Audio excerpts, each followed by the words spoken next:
right, let's move on to something more mundane, not as flashy, but extremely useful, and in fact extremely useful in context of many other SPICE subsystems, the dynamic reference frames. Okay, so this is the longest tutorial in the batch. It's 50 plus pages, and it's expected to run for 3 hours. Maybe not. But when I was looking at it yesterday and the day before yesterday, I was thinking it might, depending on how I go through the slides, which I'm presenting for the first time in my life. So there's going to be a lot of reading involved, but I will try to throw in some interesting facts about those frames as well. So there's a lot of topics. We're going to give overview of dynamic frames, talk about terminology and rationale for them. We will discuss briefly how to use a dynamic frame, just like any other frame. We'll talk about parameterized dynamic frames and defining various dynamic reference frame kinds, two-vector, out, date, earlier angle. And we'll talk about 2 special cases for these families, the frozen dynamic frames and the inertial dynamic frames. So let's see, dynamic reference frames have time-dependent orientation. Well, CK and PCK frames also have time-dependent orientation, but we don't consider them dynamic frames. The reason is because dynamic frames, as we think of them, are specified using the frames kernel, and this capability is really an extension of original SPICE frame subsystem, which simply tied frames to data existing in SPICE already without providing too much capability in the frames kernel itself. But this big capability enables SPICE users to conveniently use a wide variety of frames that are not built into the system. So what kind of frames could we define using dynamic frame subsystem? For example, geocentric solar ecliptic or solar magnetic frame. We can define frames that are tied to the spacecraft, like spacecraft center pole celestial frame. Geocentric solar magnetospheric frame, which is different from solar magnetic or geomagnetic frame. So you see all these variations that people that deal with particle science have, and there is literature. Many of them can be implemented using the subsystem. Geocentric solar equatorial frame for any family object, not just for the Earth. We can implement an orbital frame for any ephemeris object.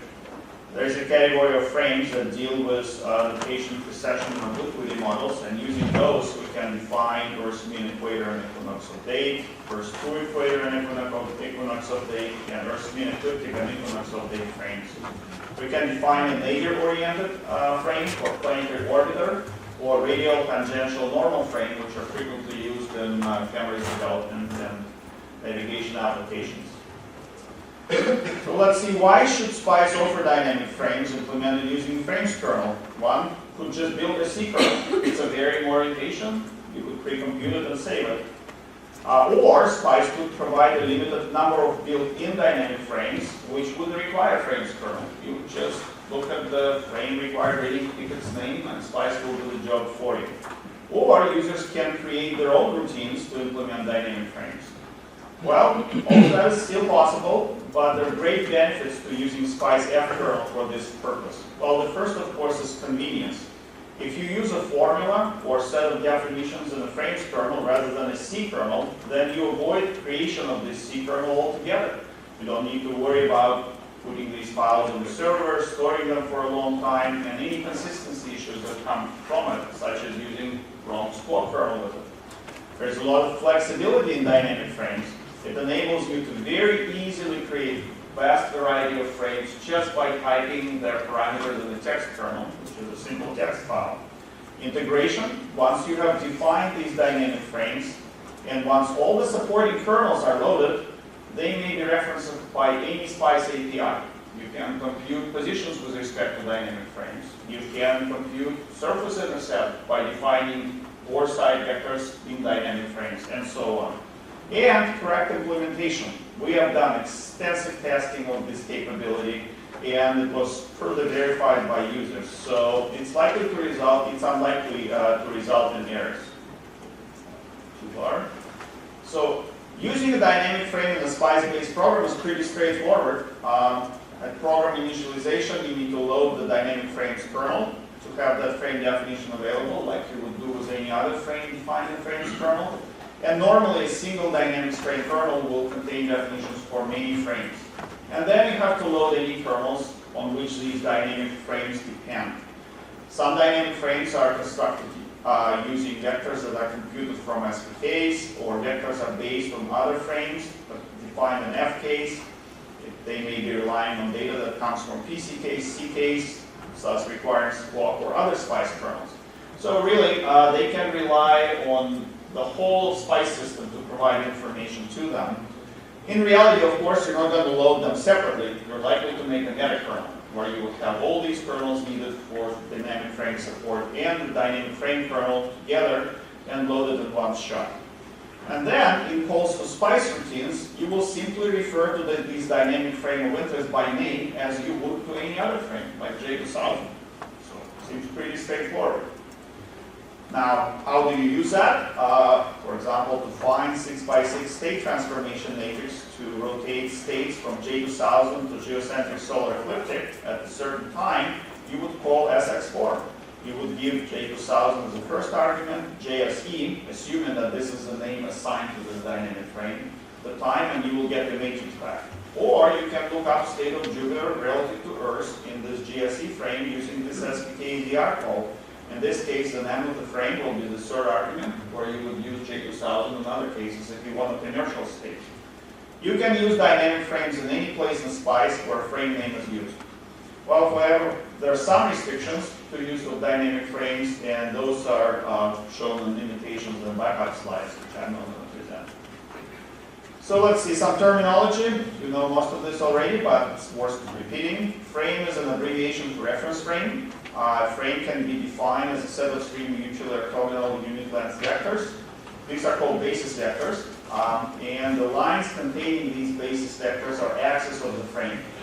The basis vectors indicate positive axis directions, so we'll label them plus x, plus y, and plus z, and the negative, of course, will be minus x, minus y, and minus z. In the definitions of the dynamic frames, we actually use numbers, and we assign them to the axes as follows. X is axis number 1, y is axis number 2, and z is axis number 3. All of the frames are right-handed, so z is a cross product of x and y, and reference frame orientation is defined relative to another specified variation called base frame. So those are all familiar terms from other tutorials. So when we say the frame is time-dependent or time-varying, we mean that its orientation is time-varying. Really, the frame name is the same, so it's not going to change from call to call. But its orientation will be evaluated at the time that's passed to the interface in which this frame is used one of the arguments. Equivalently, the rotation between the frame and its base is time dependent. So it's just the same way of saying the same, a different way of saying the same thing. By evaluating a frame or evaluating the orientation of a frame, we mean that we compute the rotation between this frame and its base. Because of this time-dependent nature, an epoch is required in order to evaluate this frame, and that epoch comes from this interface that's called, whatever the high-level interface is. So in the SPICE system, frames are considered to have centers, and it's always an ephemeris object, for which you need to have an SPK file. So that's one of the requirements for the kernel set that you're using to support this frame. But these frame centers come into play only when you compute lifetime corrections. The apparent orientation of a time-dependent frame as seen by observer is affected by one-way lifetime, and the rotation of the frame is corrected by that one lifetime if correction is requested. So when we say a vector is aligned with another vector, we mean that angular separation between them is 0. And we use terms defining frame or specifying frames interchangeably. So both refer to creating a frame definition in the frames kernel, putting together that set of keywords that specifies the frame parameters. And finally, the notation theta about n indicates frame rotation of theta radians, angle theta radians, unless other units are specified, for which most dynamic frame definitions allow different units. And this is rotation of the frame about axis n, which can be 1, 2, 3, x, y, or z. And this transformation rotates vectors by minus theta radian about an axis. So the rotation is for the frame, and rotation for the vectors would be the negative of that. Well, let's see. To define the dynamic frames using, we define the dynamic frames using dynamic frame kernel. A fairly detailed understanding of SPICE dynamic frames capability is required. A good understanding of basic SPICE system is needed as well, especially the SPK from which many vectors that are needed for these definitions are computed. You can look at the frames required reading document for the most detailed information available. It has a very, very long section on dynamic frames with every single detail you can imagine and description of all the caveats, bells, and whistles. The rest of this tutorial is concerned with explaining this capability rather briefly and showing how to create dynamic kernels, so we'll give some examples. So when we first talked about dynamic frames, we envisioned that we may have two types of them, parameterized and scripted. Well, parameterized is when you specify all of the parameters for a particular frame in the frame's kernel, and these parameters are all fixed. So the evaluation of the frame comes in only when these basis vectors for the frame definition are computed. The scripted one, we envisioned would have formulas which we would place in the frame's kernel, and these formulas will represent a certain language, which then would be evaluated to get additional flexibility in the frame definition. For now, we only implemented the first type, but it's still very powerful. So parameterized dynamic frames are defined using formulas, and the code implementing these formulas is built into SPICE. It's not in the frame's kernel. So there's some assumptions made on how the parameters are put together to get the orientation you want. And the parameters, these parameters used in the formulas are actually given in the frame's kernel. Parameterized dynamic frames are grouped into frame families, and each family corresponds to a distinct formula providing frame definition. At the moment we have three families: two-vector frames, off-date frames, and Euler frames. So to define parameterized dynamic frame, you use keyword equal values, just like with any other information that's provided in text kernels. You do it in the frame's kernel. These are framed after all. And you have to provide the following items. Of course, the frame name, the frame ID code.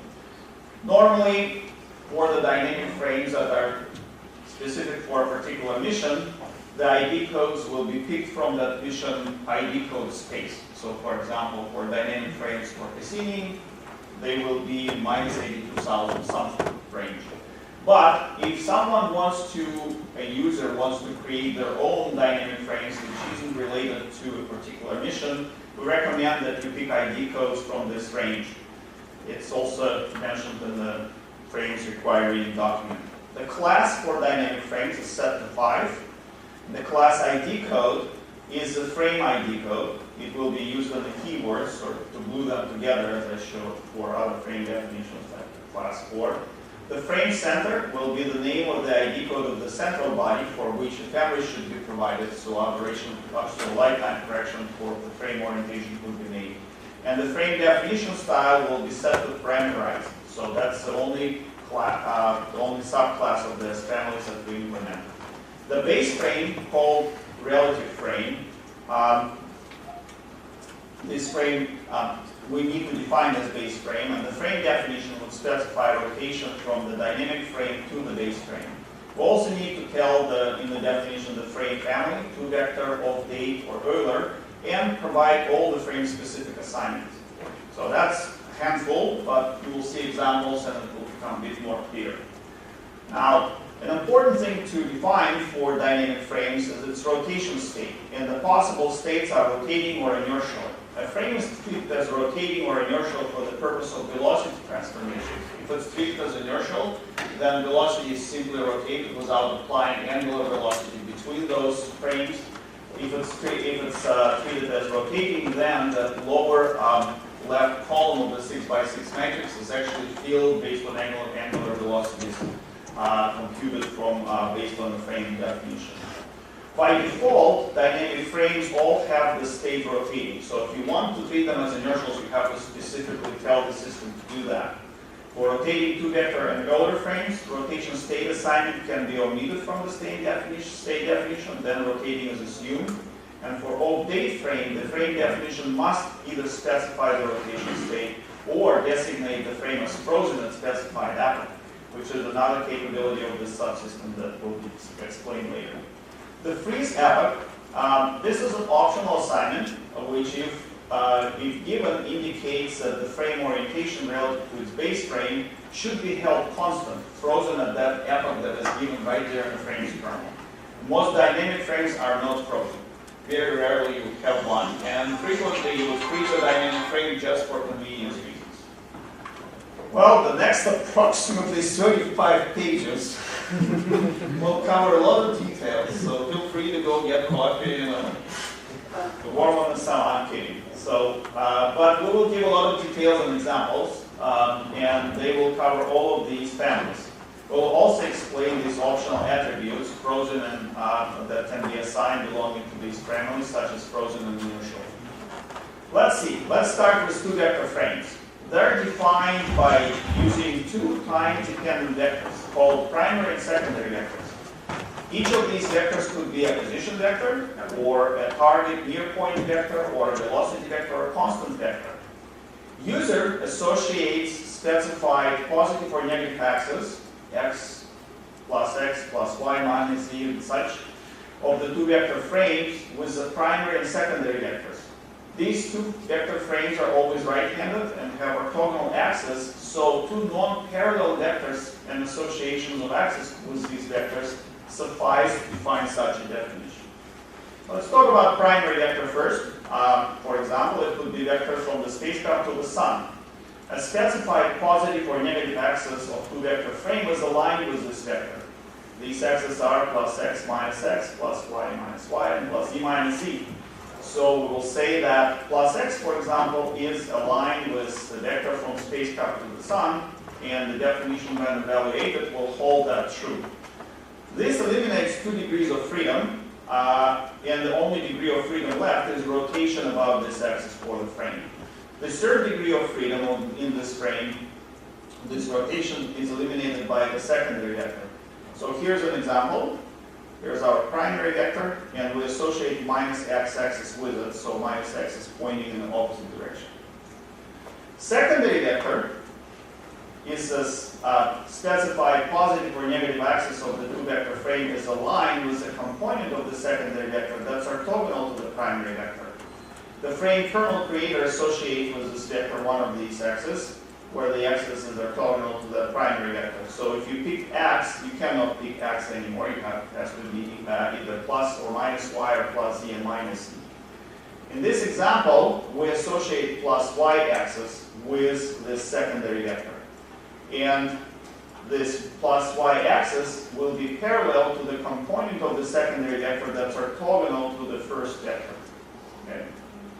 So that essentially defines this frame's x and y plane. So these two vectors define this frame's x and y plane. Typically, the secondary vector itself is not orthogonal to the primary vector, and it must be linearly independent with respect to the primary vector. A near degenerate geometry can lead to extreme loss of precision, and that can be very difficult to diagnose. So SPICE enforces independence of default angle by using default angular separation tolerance of 1 milliradian. So it requires the primary and secondary vector to be far apart, at least by that. And the angular separation of these two vectors may not differ from 0 or pi radians by this amount. A frame's kernel creator, though, can specify a different tolerance using this keyword, angular separation tolerance, and the value of this tolerance has to be given in radians. The designers of two-vector frames should ensure that primary and secondary vectors can become nearly parallel for any realistic evaluation happen. If this happens, if they're closer to each other, separation of them is less than the tolerance, either the default or the one specified by this keyword, SPICE will signal an error. It won't be able to compute orientation of this vector. It will refuse to compute orientation of this vector. Let's put it this way. So in the next few pages, we'll describe methods for specifying primary and secondary vector used in creating a dynamic frame. So first, you can use a position vector, defined by the position of one family's object relative to another. The frame kernel creator specifies the target, the observer, just like an SPK call, and the lifetime correction. The epoch at which this position vector is computed is actually supplied through SPICE APIs. This is ephemeris time that we give to SPK calls or SynSep calls and so on. Okay. The reference frame relative to which this vector is expressed is not specified, is not needed. Spice will automatically select this frame, and it's most likely going to be inertial frame J2000. You can also use a target near point vector as your vector specification for primary or secondary one. It defined as a vector from an observer to the nearest point of a specified extended target body. And the frame definition then should specify the target, the observer, the aberration correction. The vector may be corrected with one-way light time and stellar aberration. When one light time correction is used, both the position and orientation of the target body, specified by this keyword, are corrected for the light time. The extended target body is modeled as triaxial ellipsoid, and its size and shape should be given as a PCK file, which Spice fetches from and behind the scenes. The epoch is supplied to our Spice API calls that needs to evaluate this frame, and the reference frame relative to which the vector is expressed is not specified by the frame kernel. So Spice automatically selects it. So for the first two vector, position and near point, you don't need to do the frame which they're given. That's different for velocity. So the velocity vector is defined by target ephemeris object relative to observing ephemeris object. Again, you need to have target, observer, but you need to also give velocity's reference frame. And this may be distinct from your dynamic frame's base frame. Different velocity frame choices can lead to radically different two-vector frame definitions. For example, if you have a nadir-based frame in which your secondary axis is aligned with inertial velocity, the orientation of that frame would be quite different from a frame in which secondary axis is defined as velocity with respect to the body, taking body's rotation into account. So that's a very important point. In this case, you can also specify aberration corrections. The velocity vector may be optionally corrected, one light time and stellar aberration. The use of light time correction also implies evaluation of velocity vectors at light time corrected epoch. And this epoch is corrected for light time between the velocity's frame center and the observer if the velocity is framing is non-inertial. Again, the epoch is supplied through Spice API calls. And finally, you can use a constant vector. This vector is a constant in a frame specified by the kernel creator. The frame of the vector can be time independent, and the frame may be distinct from the base frame. The vector may be specified in a variety of coordinate systems, Cartesian, latitudinal, right extension, declination, and observer may optionally be associated with a constant vector for the purpose of defining aberration corrections. The orientation of constant vector may be optionally corrected for one-way light time between the frame center and the observer, and if the frame is non-inertial, it is evaluated at the light time corrected epoch.